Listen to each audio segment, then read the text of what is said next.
FP9 news मेरे साथ रोहित वर्मा के साथ। चुनाव आयोग ने शुक्रवार को बिहार विधानसभा चुनावों की तारीखों की घोषणा कर दी है।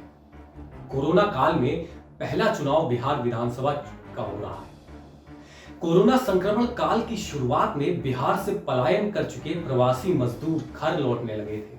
हालांकि कुछ मजदूर वापस लौट गए। मुख्य चुनाव आयुक्त सुनील अरोड़ा ने बताया कि बिहार के 38 जिलों में करीब 18.87 लाख प्रवासी थे।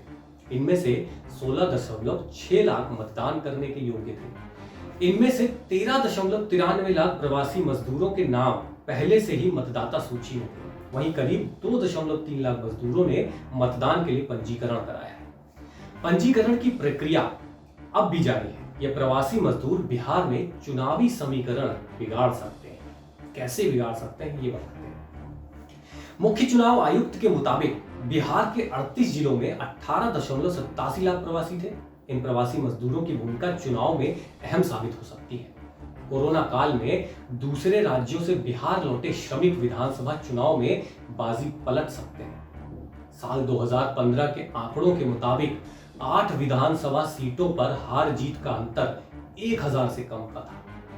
हालांकि बीजेपी और जेडीयू और हम के एक साथ आने के बाद 2 सीटों पर असर नहीं पड़ेगा। झज्जरपुर में राजद ने बीजेपी को 834 वोट, बनमखी में बीजेपी ने राजद को 708 वोट, बरौली में राजद ने बीजेपी को 504 वोट, आरा में राजद ने बीजेपी को 666 वोट, चैनपुर में बीजेपी ने बीएसपी को 671 वोट और तरारी में भाकपा माले ने एलजेपी को 272 वोट से शिकस्त दी थी। वहीं चनपटिया में बीजेपी ने जेडीयू को 464 वोट और शिवविहार में जेडीयू ने हम को 461 वोट से हराया था। वहीं अगर 5000 के अंतर के आंकड़े पर नजर डालें तो 25 सीटों पर हार जीत हुई थी। इन 25 सीटों में 7 सीटें ऐसी थी जिनमें बीजेपी जेडीयू के बीच सीधा मुकाबला था। इसमें शेरघाटी में जेडीयू ने हमको 4834 वोट, दिनारा में जेडीयू ने बीजेपी को 2691 वोट, नालंदा में जेडीयू ने बीजेपी को 2996 वोट, बिहार शरीफ में बीजेपी ने जेडीयू को 2340 वोट, सिवान में बीजेपी ने जेडीयू को 3564 वोट, जाले में बीजेपी ने जेडीयू को 4620 वोट, सिकटा में जेडीयू ने बीजेपी को 2835 वोट और पिपरा में बीजेपी ने जेडीयू को 3930 वोट से शिकस्त दी थी। जेडीयू और हम के बीच के साथ आने से इन सीटों पर एनडीए मजबूत हुई है। हालांकि कस्बा में कांग्रेस ने बीजेपी को 1794 वोट, गोविंदपुर में कांग्रेस ने बीजेपी को 4399 वोट, राजौली में राजद ने बीजेपी को 4615 वोट, डेहरी में राजद ने बीएलएसपी को 3898 वोट, पटना साहिब में बीजेपी ने राजद को 2792 वोट, मुंगेर में राजद ने बीजेपी को 4365 वोट और हरलाखी में बीएलएसपी ने कांग्रेस को 3892 वोट से हराया था।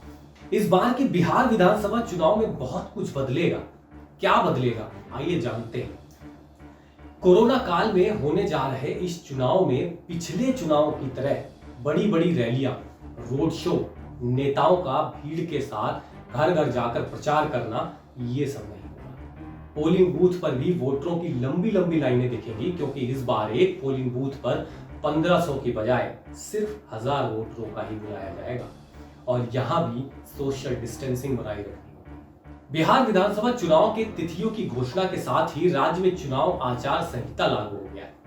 स्वतंत्र और निष्पक्ष चुनाव आयोजित कराने के लिए भारतीय चुनाव आयोग कुछ नियम बताती है। इसे ही आचार संहिता कहा जाता है।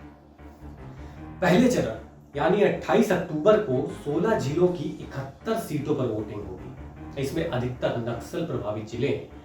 इसका नोटिफिकेशन 1 अक्टूबर को जारी होगा और नामांकन की अंतिम तारीख 8 अक्टूबर को होगी। 12 अक्टूबर तक नामांकन वापस लिया जा सकेगा। दूसरे चरण यानी 3 नवंबर को 17 जिलों की 94 विधानसभा सीटों पर वोटिंग होगी। दूसरे चरण का नोटिफिकेशन 9 अक्टूबर को जारी होगा और नामांकन की अंतिम तारीख 16 अक्टूबर होगी। 19 अक्टूबर तक नामांकन वापस लिया जा सकेगा। तीसरे चरण यानी 7 नवंबर को 78 सीटों पर मतदान होगा। इस नोटिफिकेशन में 13 अक्टूबर को जारी होगा और नामांकन की अंतिम तारीख होगी 20 अक्टूबर। 23 अक्टूबर तक नामांकन वापस लिया जा सकता है। 28 अक्टूबर पहले चरण में 71 सीटों पर चुनाव, 31,000 पोलिंग स्टेशन होंगे। 3 नवंबर को दूसरे चरण में 94 सीटों पर चुनाव होगा, 42,000 पोलिंग स्टेशन होंगे। 7 नवंबर को तीसरे चरण में 78 सीटों पर चुनाव और 33.5 हजार पोलिंग स्टेशन होंगे। 10 नवंबर को चुनाव नतीजे घोषित होंगे। बिहार में 3 चरण में होगा विधानसभा चुनाव। पहले चरण में 16 जिलों की 71 सीटों पर चुनाव होगा, दूसरे चरण में 17 जिलों की 94 सीटों पर चुनाव होगा, तीसरे चरण में 15 जिलों की 78 सीटों पर मतदान होगा। पहले चरण का चुनाव 28 अक्टूबर, दूसरे चरण का 3 नवंबर और तीसरे चरण का चुनाव 7 नवंबर को होगा। 10 तारीख को चुनाव परिणाम की घोषणा होगी। इस बार सुरक्षा में लगे कर्मियों की संख्या भी बढ़ाई गई है। सभी मतदान केंद्र ग्राउंड फ्लोर पर ही होंगे। उम्मीदवारों के बारे में जानकारी वेबसाइट पर देनी होगी। उम्मीदवारों पर केस की जानकारी सार्वजनिक की जाएगी। सिक्योरिटी डिपॉजिट भी ऑनलाइन जमा कराना होगा। चुनाव आयुक्त ने कहा कि सोशल मीडिया का इस्तेमाल भी एक चुनौती है। सोशल मीडिया पर कोई भी अगर समाज में तनाव पैदा करने की कोशिश करता है तो उस पर कानूनी कार्रवाई होगी।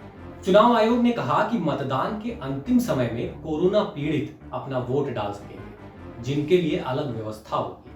प्रचार मूल रूप से वर्चुअल ही होगा, लेकिन जिला अधिकारी छोटी रैली की जगह और वक्त तय करेंगे।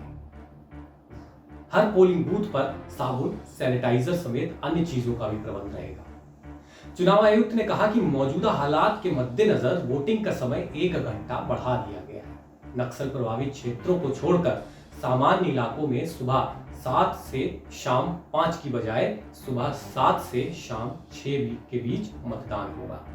नमस्कार।